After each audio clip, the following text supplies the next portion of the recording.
Atlântica. Peça fundamental do sistema de reciclagem da atmosfera terrestre.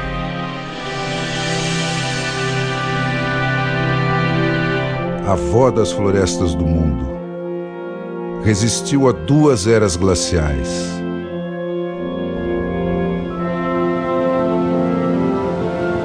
Cobria grande parte do litoral atlântico das Américas Central e do Sul. Hoje, está reduzida a 8% do que já foi.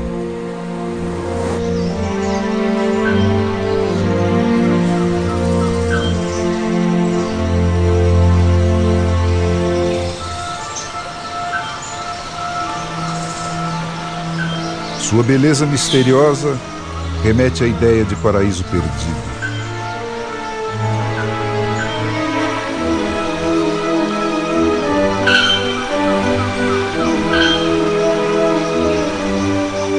Parece a terra antes que o homem começasse a modificá-la.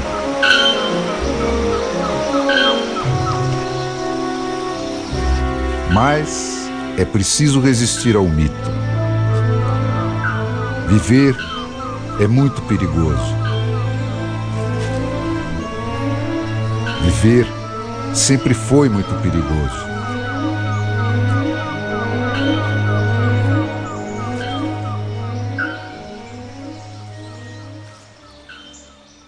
Nesse cenário intrincado, onde se deixar ver quase sempre significa morte, não se vê em coisas, só se vê movimento. Mas aí começa o problema.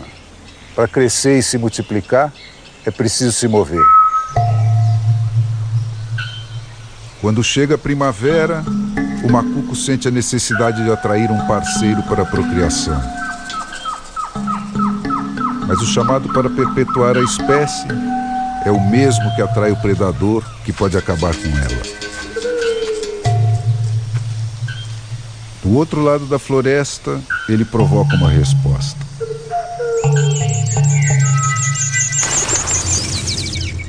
Vai começar uma marcha que nenhum risco poderá deter.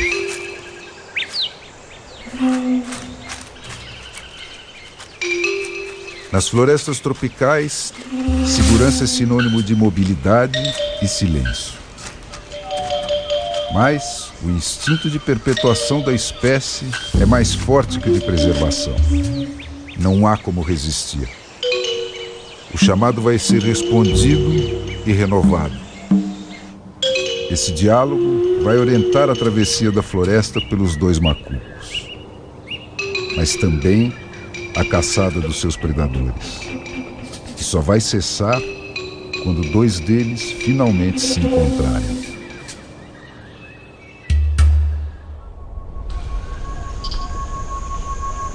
Mas a nossa história começa muito longe daqui. Os primeiros sinais de vida na Terra registraram-se há cerca de 3 bilhões de anos. 11 bilhões já se tinham passado desde a grande explosão que criou o universo. Em algum momento desse passado distante, a vida se divide em 2 correntes de desenvolvimento.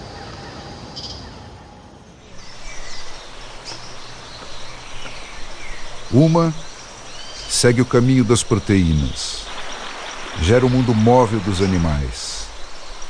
É de onde vem o Homo sapiens. Hoje, 6,5 bilhões deles tentam viver do planeta Terra. Outra toma a forma dos carboidratos e dá origem ao reino menos móvel das plantas.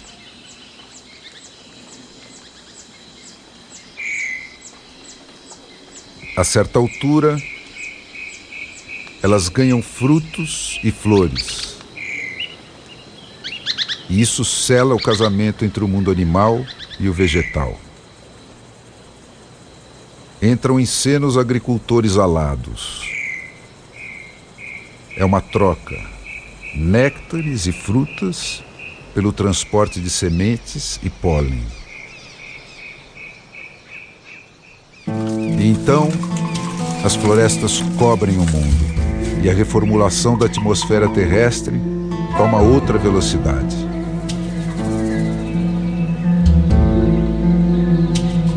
Nós mesmos só passamos a existir porque as florestas fabricaram um ar que podemos respirar e que nos protege dos efeitos mortíferos da luz não filtrada do sol.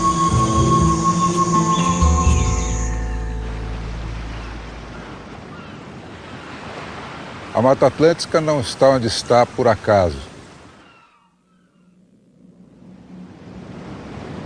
Cresce por baixo desse grande regador de Deus. Pelos séculos afora, o ar úmido que vem do mar bate na serra, sobe, condensa-se com a temperatura mais baixa e volta em forma de chuva.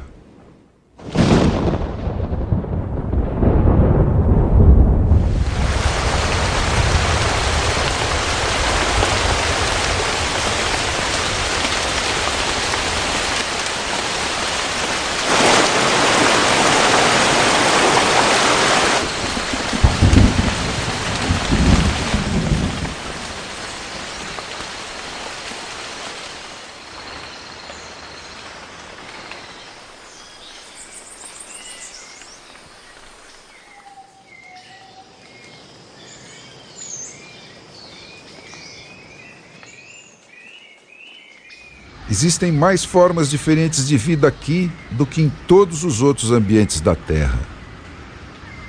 Por quê?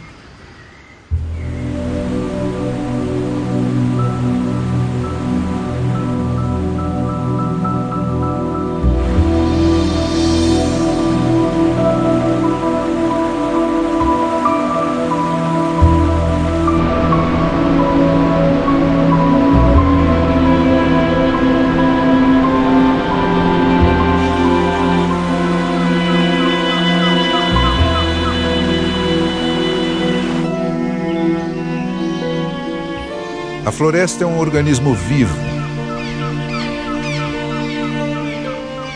Nada aqui é igual ao que foi ontem.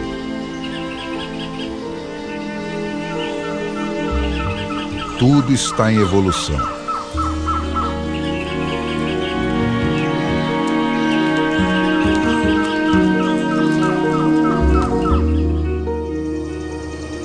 A luta pela luz molda o mundo vegetal. Nesta região de vales e montanhas, com faces apontadas para todos os quadrantes, há um regime de incidência de luz diferente quase para cada metro quadrado de chão. Isso cria diversos nichos de mercado, que vão exigir das plantas diferentes estratégias de captação.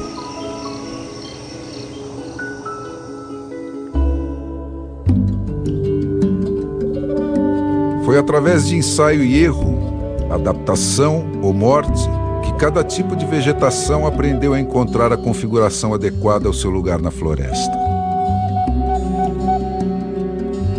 A longo prazo, esse esforço de adaptação foi conduzindo a novas espécies.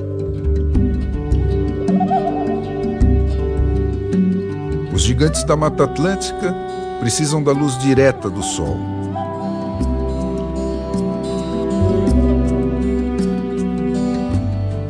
Por isso, aprenderam a investir toda a sua energia no crescimento. Vão retas para cima, sem se preocupar com o desenvolvimento de galhos e folhas inúteis.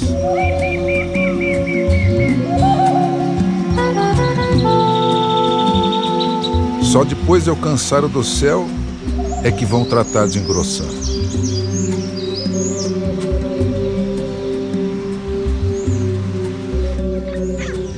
Tomando carona nelas estão as epífitas. Milhares de variações. Algumas têm sementes dispersas pelo vento. Outras são levadas de árvore em árvore pelos pássaros.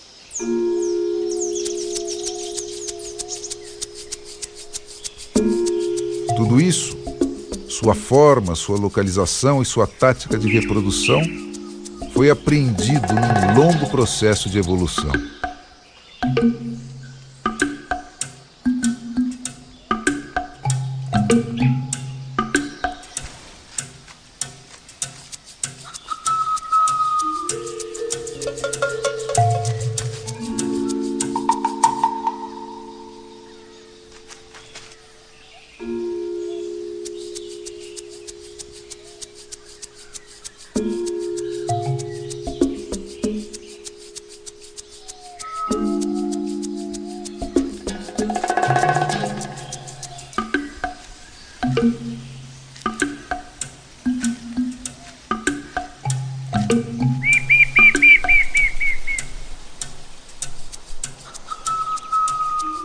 Na sombra do segundo andar, palmeiras e samambaias produzem folhas quase transparentes.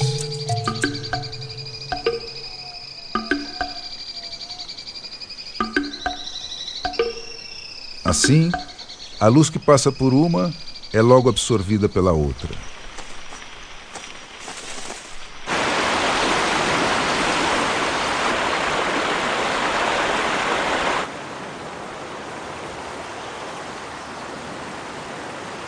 As trepadeiras buscam apoio em qualquer coisa que as leve para mais perto do sol.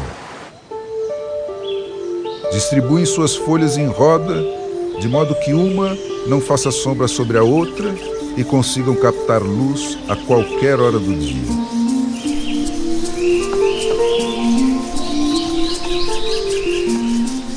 Algumas plantas arbustivas produzem repelentes de insetos.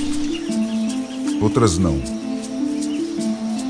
Investem na produção de folhas sem se preocupar com estratégias de defesa.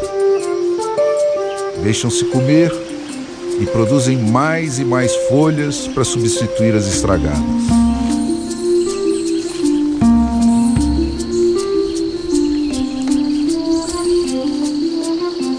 Lá no chão, grandes painéis são necessários para a captação da pouca luz que chega. Dispensadas de carregar peso, as plantas rasteiras priorizam o armazenamento de água em caules e folhas com grande densidade de líquido. As oportunistas, como embaúbas e bambus, têm sementes leves que se espalham por toda a parte. Antes, aproveitavam a insolação das margens dos rios ou funcionavam como cicatrizantes dos cânions de luz abertos pela queda das grandes árvores.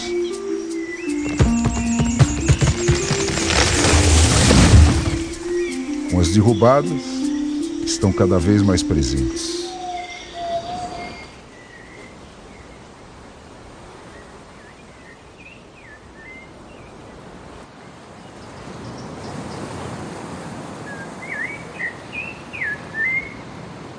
A forma das árvores conta a história de cada trecho da floresta.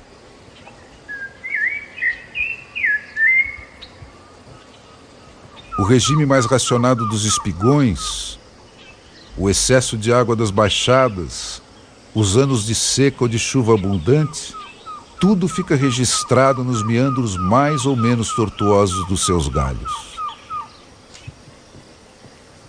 Atraídas pela luz, plantas inclinam-se sobre o vão livre dos rios.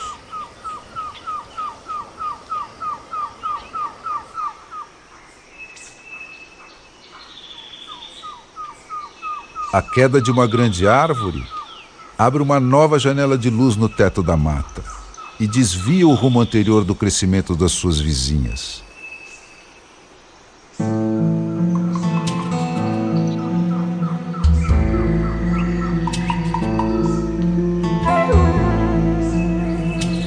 Gigantes da floresta debruçam-se sobre as encostas para alcançar um buraco no dossel.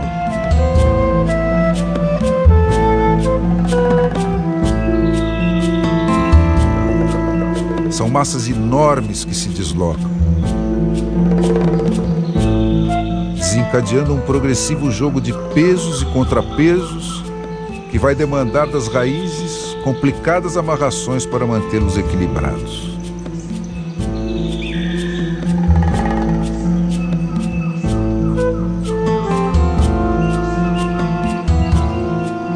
as pessoas, as plantas também ficam marcadas pela história de suas vidas e pelo ambiente onde ela transcorreu.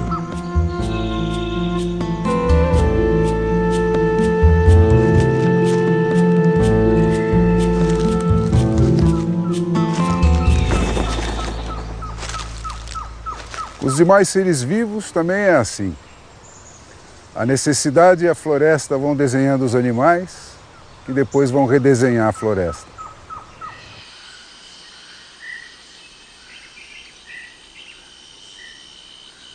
Necessidades de defesa, diferentes estratégias de alimentação e acasalamento levaram ao desenvolvimento de capacidades especiais de visão, a adaptação de formas e cores ao ambiente, a formas diversas de vocalização, ao desenvolvimento de aptidões físicas especializadas e, finalmente, ao domínio dos diferentes níveis da floresta por diferentes espécies animais. Nos beija-flores, o coração é quase 1/3 do peso total da ave. É o motor necessário para sustentar as altíssimas rotações em que essas pequenas máquinas funcionam. Já as abelês, guaçus, urus e macucos se adaptaram bem à vida no chão, onde encontram comida com mais facilidade. Nesse ambiente cheio de obstáculos, o voo passou a ser um recurso só para emergências. E o corpo dessas aves foi mudando. O macuco é a ave que tem a menor relação entre tamanho do coração e volume do corpo. Mas aqui embaixo há ainda mais predadores do que lá em cima. Assim, ele teve de se transformar num mestre da sutileza e do cuidado. Estudos indicam que até o seu pio pode ter sido alterado ao longo da evolução para aumentar o seu arsenal de medidas defensivas. Hoje, ele se propaga de tal forma que só outro macuco consegue localizar com precisão de onde ele partiu.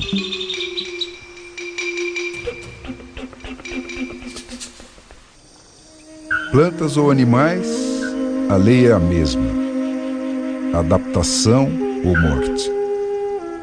Assim, foi sendo estabelecido quem viveria em que parte da floresta. O chão é dos muito atentos ou dos muito fortes. O nível médio, a vida no labirinto dos troncos e dos galhos, requer agilidade e leveza. Lá em cima, no mundo das extremidades flexíveis das folhas e dos frutos, braços extras precisaram ser desenvolvidos. E os predadores de cada grupo, em processo paralelo de evolução, foram adaptando o seu porte e as suas aptidões para continuar atuando sobre eles.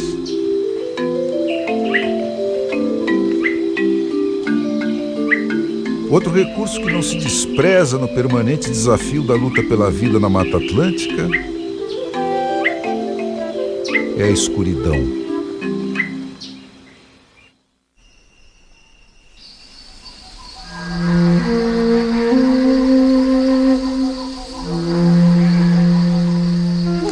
É à noite que a floresta ferve na busca de sexo e comida pela maior parte dos seus habitantes. Todos desenvolveram visão noturna melhor que a do homem.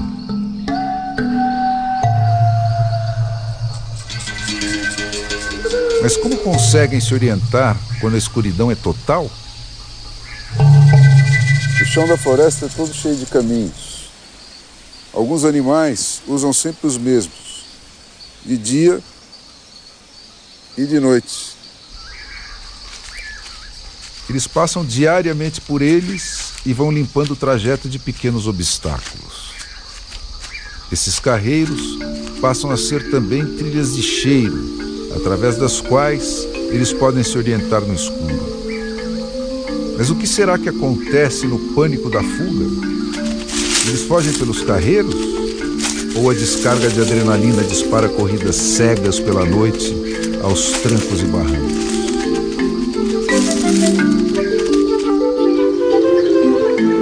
Mistérios da Mata Atlântica.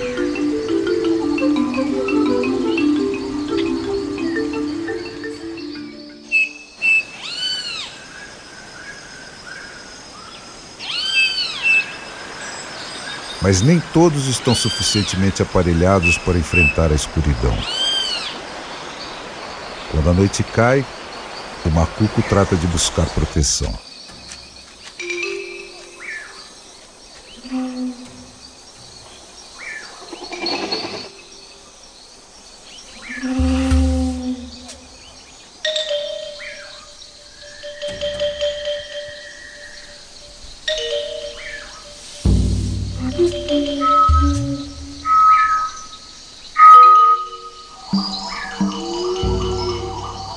É o momento em que todos se manifestam para marcar território.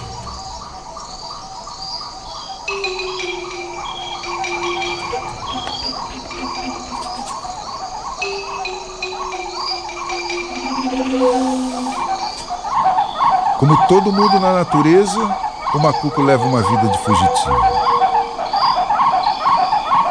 No puleiro, evita até evacuar para não denunciar a sua posição. E precisa mudar de endereço constantemente.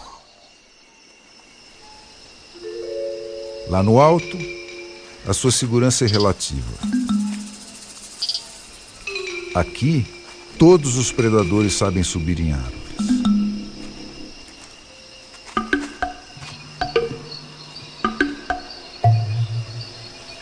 Assim, pode-se até fazer barulho por baixo do puleiro sem que o macuco reaja.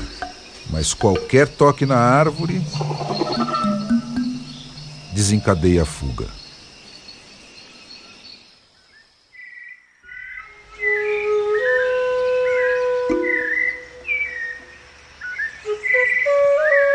Na sombra do chão da floresta, a oportunidade de reprodução das plantas pode levar muito tempo. É o que explica por que boa parte delas evoluiu para armazenar energia em torno das suas sementes, desenvolvendo frutos polpudos.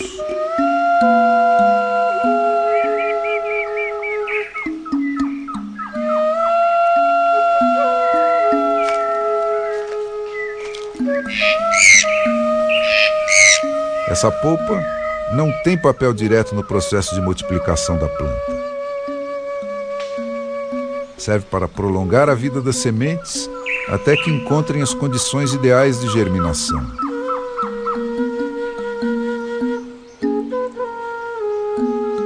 E também para atrair os animais que vão disseminá-las pela floresta.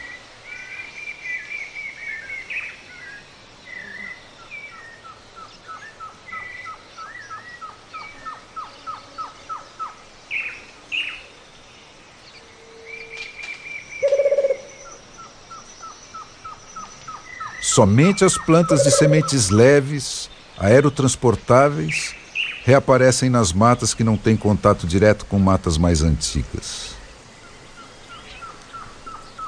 As de sementes pesadas não conseguem mais migrar até elas. Por isso, correm maior risco de extinção.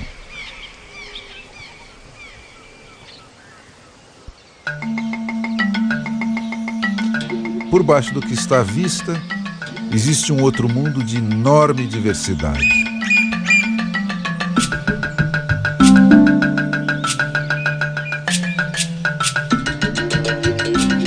Além dos milhões de bactérias invisíveis, existe uma tal variedade de fungos aqui que esse grupo sozinho tem mais representantes que a soma de todas as plantas da Mata Atlântica e dos outros biomas brasileiros somados. Eles são formas de vida super especializadas. Cada grupo ocorre apenas em um determinado segmento da planta.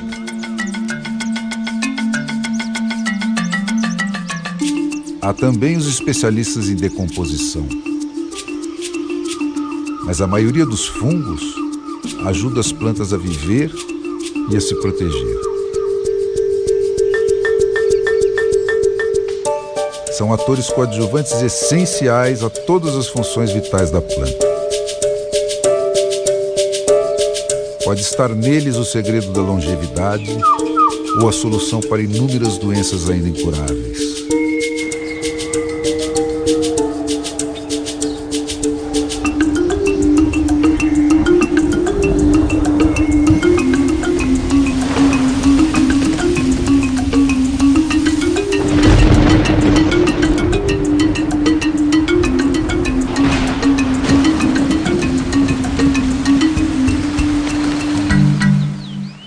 A fome põe disciplina no mundo animal. Como os que estão sendo caçados só continuam a existir porque sabem fugir do que os estão caçando, não tem almoço grátis. Também na natureza é preciso trabalhar muito para comer. E quem fracassar por muitos dias nessa tarefa vai enfraquecendo até se transformar num candidato preferencial a ser caçado. Caçar e ser caçado está no código genético de todos os seres vivos. O homem, inclusive. A evolução tratou de atrelar a capacidade de multiplicação de cada animal à sua posição na cadeia alimentar. Na base estão os mais caçados. São os que produzem as maiores proles e também os mais descuidados com a sua proteção.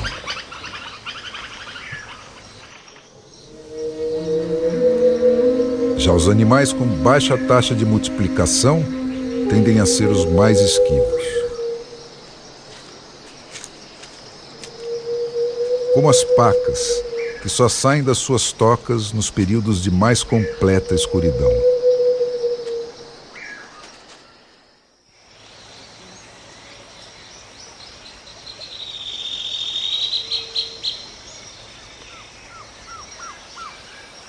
Morte e transformação.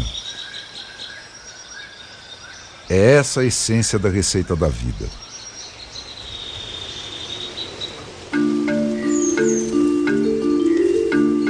Existe uma cadeia alimentar da qual todos os seres vivos fazem parte. É ela que mantém as populações em equilíbrio. Os organismos produtores, as plantas, fabricam o seu próprio alimento. Os consumidores, herbívoros ou carnívoros, se alimentam de plantas ou de outros animais.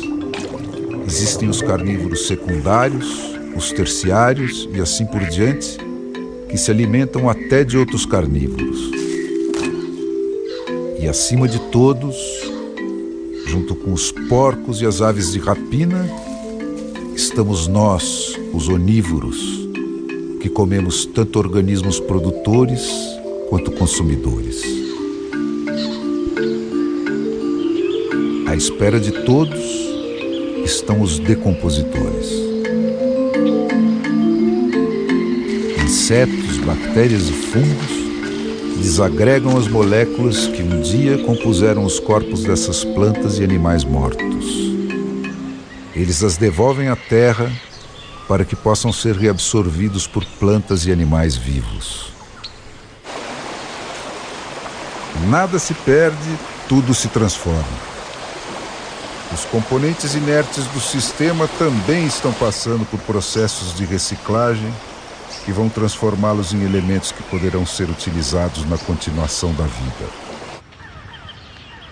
Cada pequeno córrego que corta a grande muralha da Serra de Paranapiacaba é um ramal do sistema de captação das águas produzidas pelos ciclos de evaporação e chuva que sustentam a exuberância vegetal da Mata Atlântica.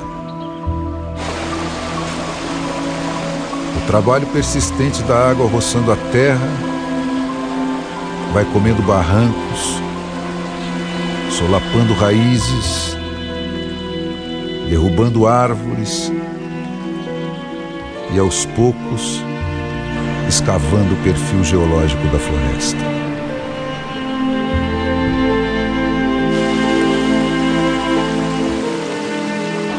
É através deles que vai começar a corrida dessas águas em direção ao mar.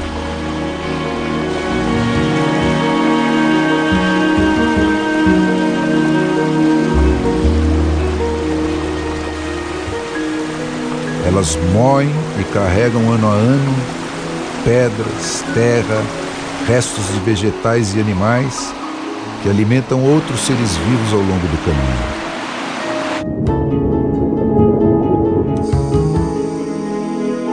Depois de descer a serra, esses detritos reduzidos a pó vão abastecer os oceanos de nutrientes para o fitoplâncton, elo primário da cadeia alimentar. E todo o ciclo recomeça. Tudo acaba sendo reduzido às mesmas partículas essenciais que se articulam e rearticulam de infinitas maneiras. Isso quer dizer que um átomo de carbono, que hoje faz parte da pele que cobre essa mão, já pode ter sido parte de uma folha, da carcaça de um dinossauro ou até mesmo de uma pedra. Um dia, esta mesma pele vai voltar para a Terra para ser transformada em alguma outra coisa. Sem estes ciclos de transformação e reciclagem, o planeta se transformaria numa grande lata de lixo. Não é só a Mata Atlântica. Tudo à nossa volta está em evolução. Os próprios continentes já andaram navegando pelo globo. O sertão, de fato, já foi mar. E o mar já foi sertão. O que um dia foi trópico, hoje está próximo dos polos. O norte já foi sul e o leste já foi oeste.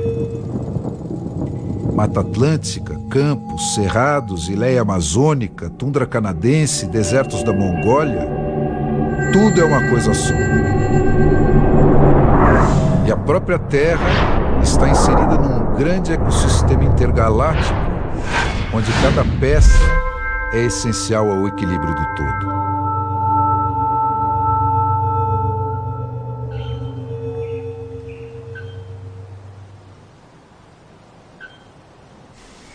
A criação dos macucos começa entre os meses de agosto e novembro. É o início da primavera, quando a oferta de comida aumenta muito. As primeiras chuvas rápidas começam a devolver a cor à mata. Com a seca, termina também o silêncio dos meses do outono e do inverno. A floresta vai se encher de cantos diversos, anunciando a temporada de acasalamento. Depois daquela travessia tão cheia de perigos, aquele namoro que começou lá naquela primeira troca de pios, termina num momento sublime.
canto de trêmula satisfação da fêmea recém-coberta que ficou para trás.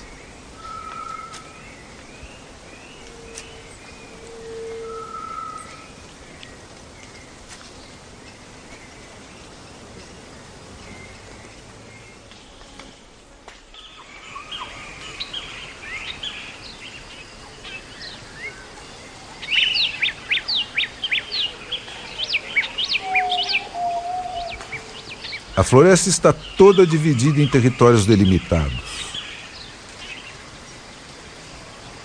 Existe uma espécie de lei econômica que rege a sua ocupação pelos diferentes animais e plantas. Pássaros, répteis e mamíferos de todos os tamanhos convivem numa mesma área em grupos contados de machos e fêmeas.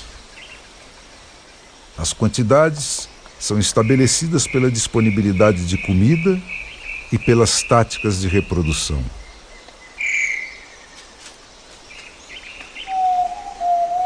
Qualquer invasor da mesma espécie que entre em território alheio é imediatamente rechaçado. O direito de procriar é exclusivo dos mais fortes.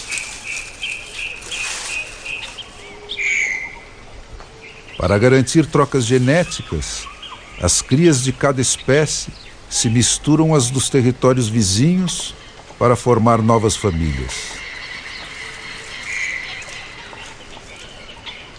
Menos de 30 hectares podem bastar para uma família de macacos.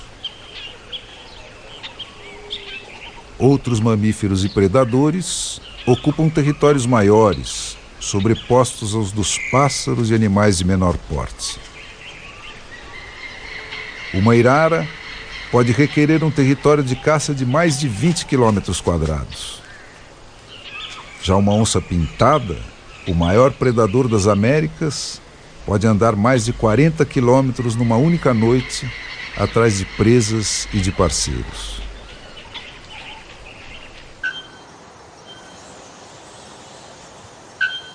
Em ambientes ecologicamente saudáveis, o aumento da população de uma espécie aumenta também o número dos seus predadores. Esse mecanismo, que condiciona o tamanho das populações à capacidade da área em que elas vivem de repor o que é necessário para sustentá-las num ciclo anual, é que define o conceito de sustentabilidade.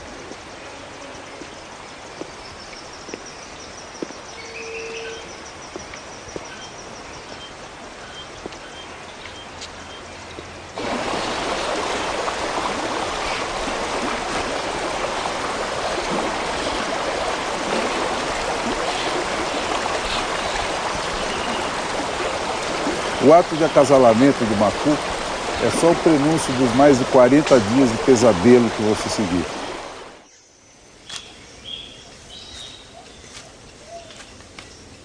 Para aumentar as chances de perpetuação da espécie, é o macho que choca os ovos. Depois de construírem o ninho juntos, a fêmea sai à procura de um novo parceiro para garantir mais uma postura.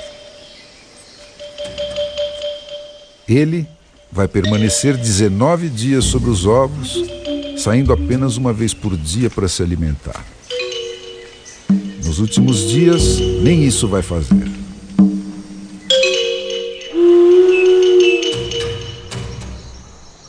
E durante esse tempo todo, vai ficar exposto dia e noite aos predadores. E as ameaças serão muitas.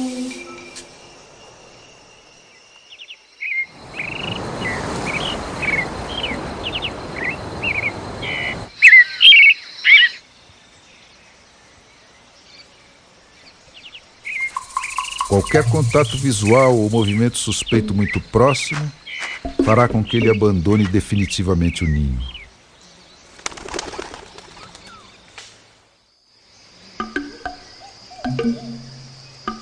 Se sobreviverem, entre o 19º e o 20º dia, os ovos serão picados e os filhotes nascerão.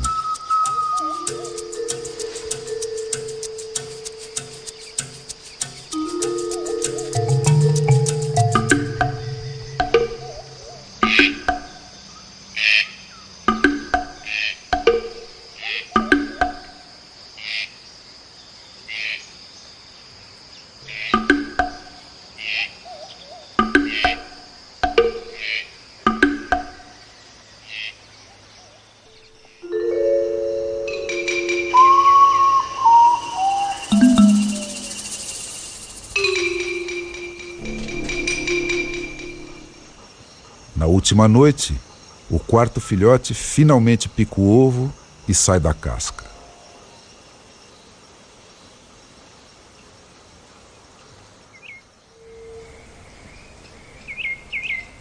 Agora, a família está completa. E o perigo será redobrado.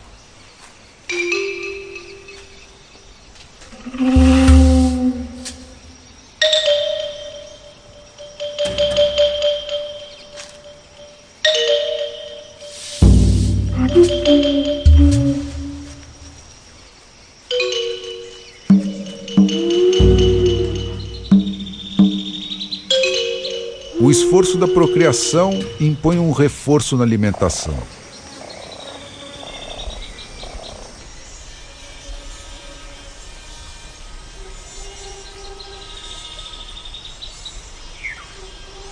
Por isso, de insetos a carnívoros, a ação predatória chegará ao auge neste período em que pais e filhotes estão mais vulneráveis.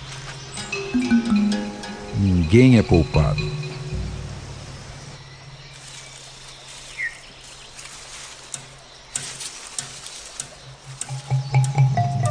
Qualquer vacilo é morte certa.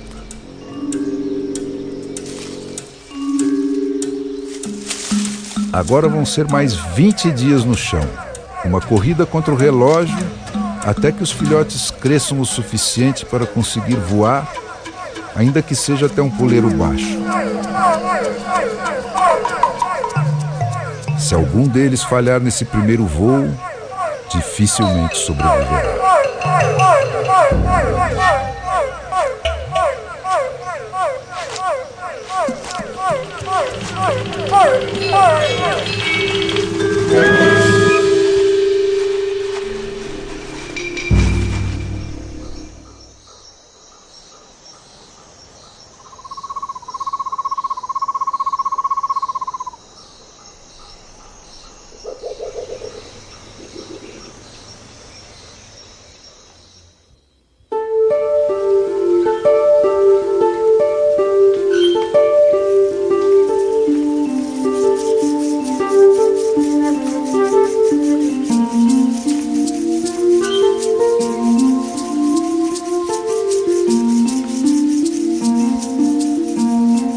Até 60, 70 anos, ainda sobrava Mata Atlântica bastante para que a chegada de bandos de milhares de jacutingas que migravam todos os anos entre o sul da Bahia e o norte da Argentina fizesse parte do calendário de festas de diversas populações do litoral brasileiro.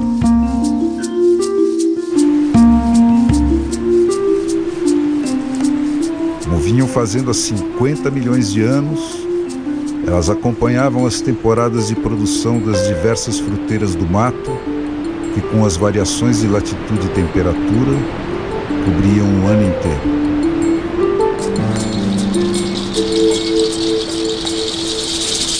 Hoje, com a Mata Atlântica confinada a pouco mais que trechos da Serra do Mar de São Paulo e Paraná,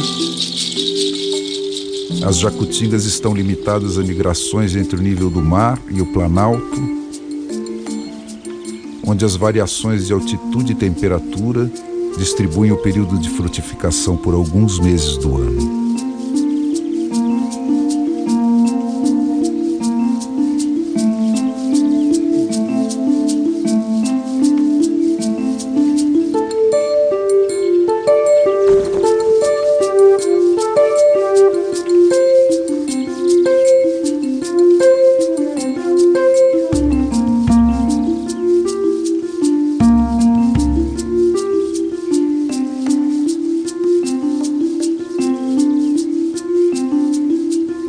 Podemos ser a última geração a conviver com elas.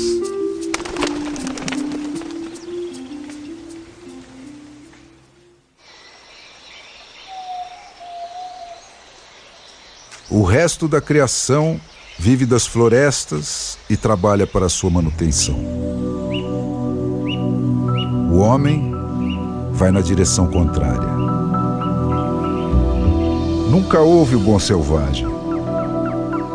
O que a ciência indica é que há 4.000 gerações o fogo tem sido o principal instrumento de interação entre o Homo sapiens, ele próprio um produto das savanas, e as florestas.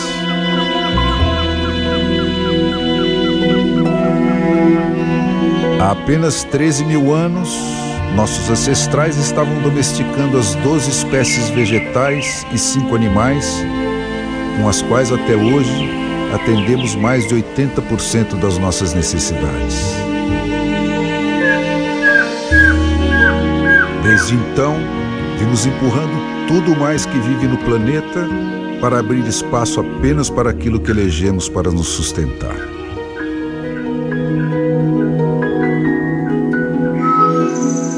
A penicilina foi o golpe de misericórdia. Libertou-nos de vez da lei de seleção natural. A partir daí, o homem passou a se multiplicar nas proporções de uma praga. E cada nova vitória da medicina piora a situação. É este o grande paradoxo da condição humana.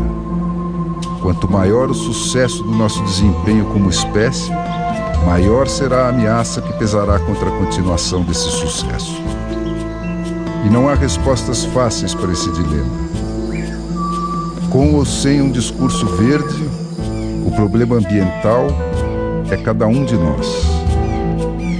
É o espaço que ocupamos no planeta, usurpado de todos os outros seres que, junto conosco, atravessaram os milênios e venceram as infinitas armadilhas da evolução para conquistar o direito de continuar vivos aqui e agora. Na crescente solidão da paisagem uniforme de que nos vamos cercando, temos trabalhado como loucos para destruir o sistema que tornou a nossa própria existência possível. Mas romantismo e ações policiais pouco poderão fazer para reverter esse quadro.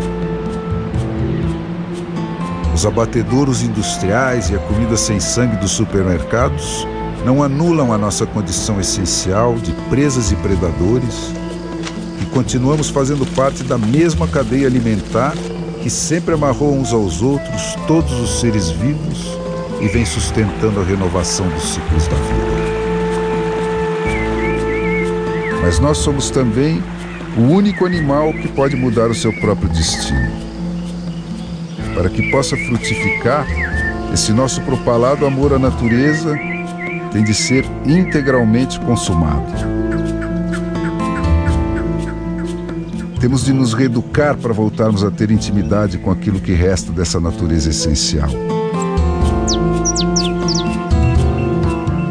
Temos de reviver o ritual da nossa relação orgânica com o resto da criação. Temos de reaprender com ela a aplicar mecanismos econômicos para induzir a distribuição de espaço e populações de forma sustentável.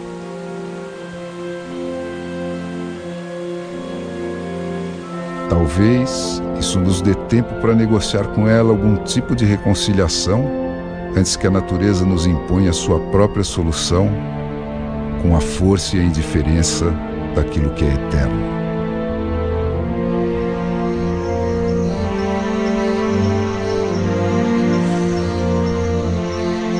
No pouco que resta do mundo como Deus o fez, as coisas seguem sendo como nunca deixaram de ser.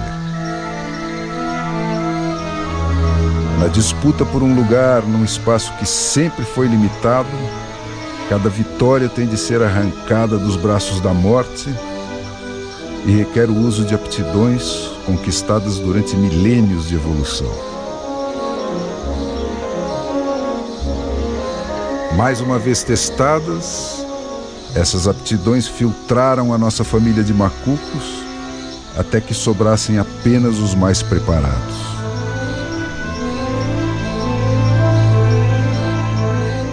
Agora, tudo recomeçará, cada um por si, como foi desde sempre e como continuará sendo, se Sua Majestade o Homem assim o permitir.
Mata Atlântica.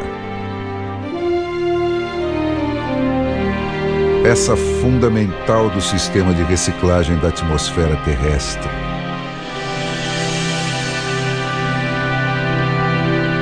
Avó das florestas do mundo. Resistiu a 2 eras glaciais.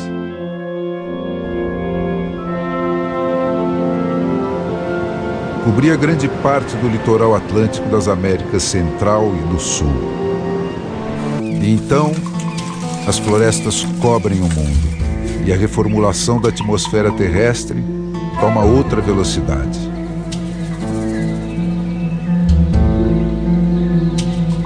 Nós mesmos só passamos a existir porque as florestas fabricaram um ar que podemos respirar e que nos protege dos efeitos mortíferos da luz não filtrada do sol.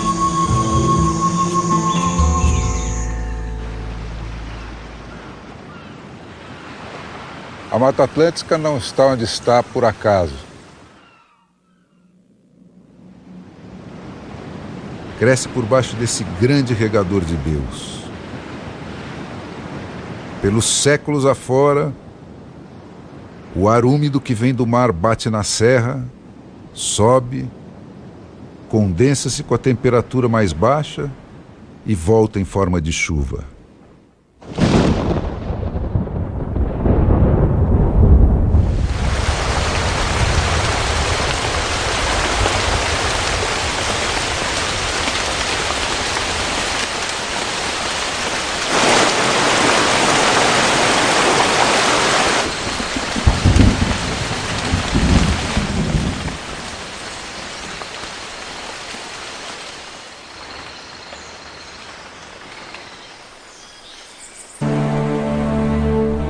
Hoje está reduzida a 8% do que já foi.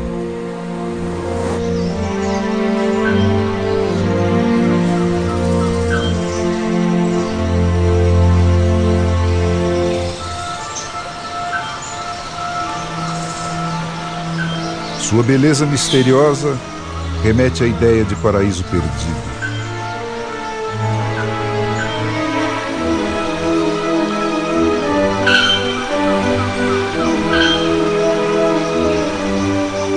Parece a terra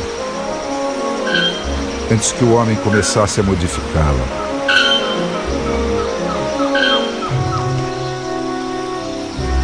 Mas é preciso resistir ao mito. Viver é muito perigoso. Viver sempre foi muito perigoso.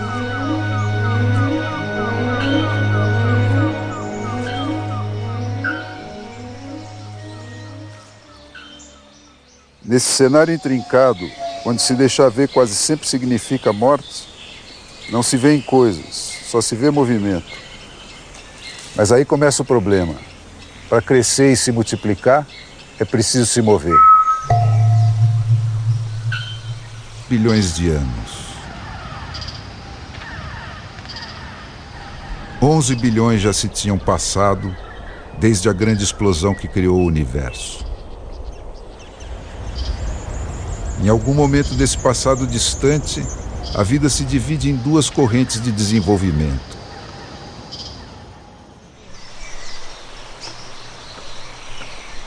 Uma segue o caminho das proteínas, gera o mundo móvel dos animais. É de onde vem o Homo sapiens. Hoje, 6,5 bilhões deles tentam viver do planeta Terra.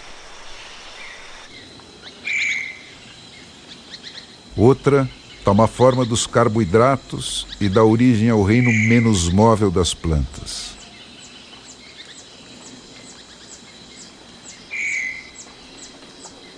A certa altura, elas ganham frutos e flores. E isso sela o casamento entre o mundo animal e o vegetal. Entram em cena os agricultores alados. É uma troca, néctares e frutas pelo transporte de sementes e pólen. Quando chega a primavera, o macuco sente a necessidade de atrair um parceiro para a procriação. Mas o chamado para perpetuar a espécie é o mesmo que atrai o predador que pode acabar com ela. Do outro lado da floresta, ele provoca uma resposta.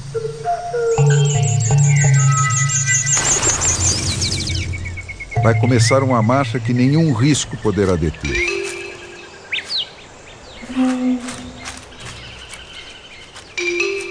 Nas florestas tropicais, segurança é sinônimo de mobilidade e silêncio.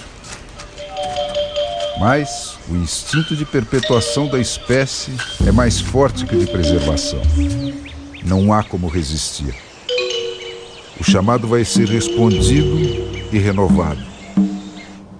Esse diálogo vai orientar a travessia da floresta pelos dois macucos, mas também a caçada dos seus predadores, que só vai cessar quando dois deles finalmente se encontrarem.